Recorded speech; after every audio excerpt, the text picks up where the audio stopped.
आप जानते हो OSI मॉडल क्या होता है, ये कैसे काम करता है? तो आज हम समझने वाले हैं OSI और TCP/IP के बारे में। ये वो सीक्रेट भाषा है, वो ढांचा है जो हमारी आज की डिजिटल दुनिया को चलाता है। कभी सोचा है कि कैसे बस एक क्लिक पर दुनिया के किसी भी कोने में वीडियो कॉल लग जाती है, वो भी पलक झपकते ही? ये कोई जादू नहीं है।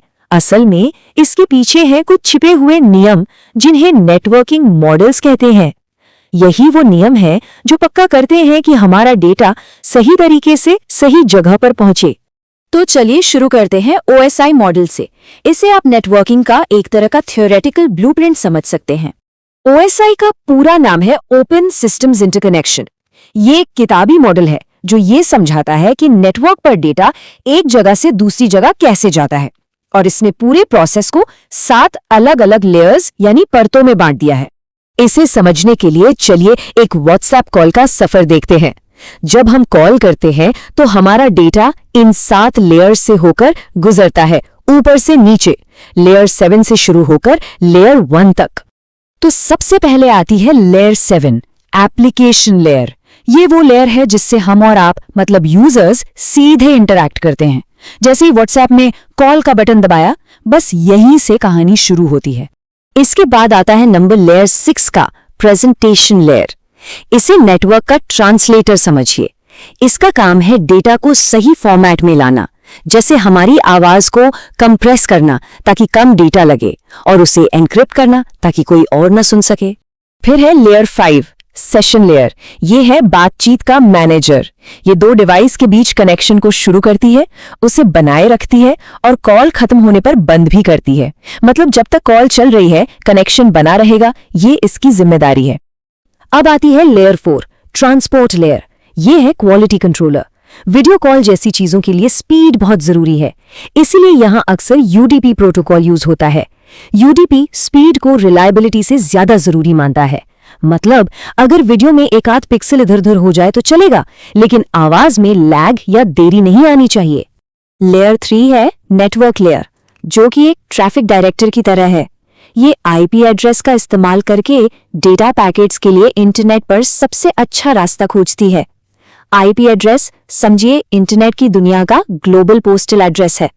इसके ठीक नीचे है लेयर 2, डेटा लिंक लेयर। ये लोकल कोरियर है, मतलब ये लोकल नेटवर्क पर डेटा को एक डिवाइस से दूसरे तक पहुंचाती है, जैसे हमारे फोन से वाईफाई राउटर तक। और इसके लिए ये MAC एड्रेस का इस्तेमाल करती है, जो हर डिवाइस का एक यूनिक हार्डवेयर एड्रेस होता है।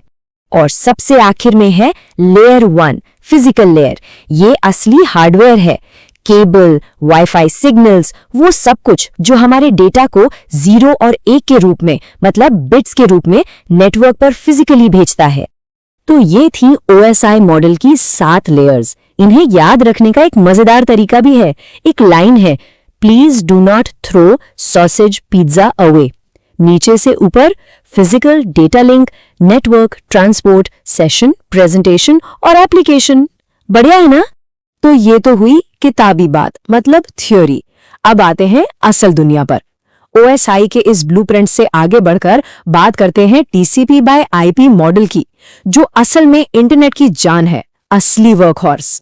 जहां OSI एक थियोरेटिकल मॉडल था, वहीं TCP/IP वो प्रैक्टिकल मॉडल है जिस पर आज का पूरा इंटरनेट चल रहा है। ये काफी सिंपल है, इसमें सिर्फ 4 लेयर्स हैं। तो सवाल ये है कि ये दोनों मॉडल आपस में कैसे जुड़े हैं? देखिए, TCP/IP ने OSI की कुछ लेयर्स को मिला दिया है। OSI के ऊपर की 3 लेयर्स, एप्लीकेशन, प्रेजेंटेशन और सेशन, ये सब TCP/IP में बस एक एप्लीकेशन लेयर बन जाती हैं। ट्रांसपोर्ट लेयर लगभग वैसी ही है। OSI की नेटवर्क लेयर यहाँ इंटरनेट लेयर कहलाती है। और आखिर में OSI की डेटा लिंक और फिजिकल लेयर को मिलाकर TCP/IP में एक नेटवर्क इंटरफेस लेयर बना दी गई है।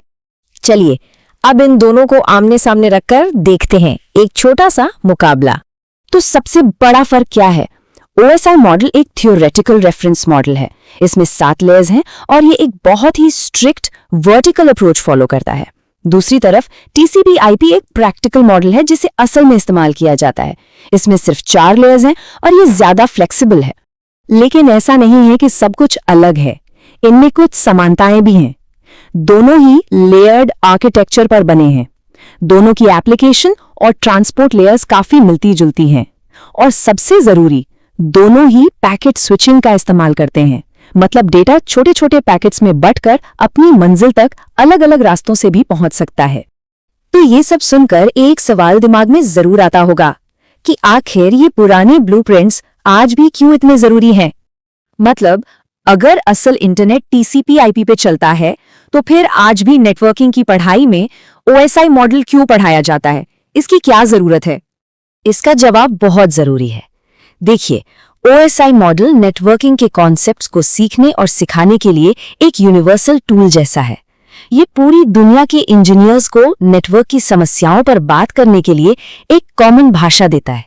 और सबसे बड़ी बात, ये ट्रबल शूटिंग में मदद करता है। अगर नेटवर्क में कोई प्रॉब्लम है, तो OSI मॉडल की मदद से उसे किसी एक खास लेयर पर ढूंढा जा सकता है।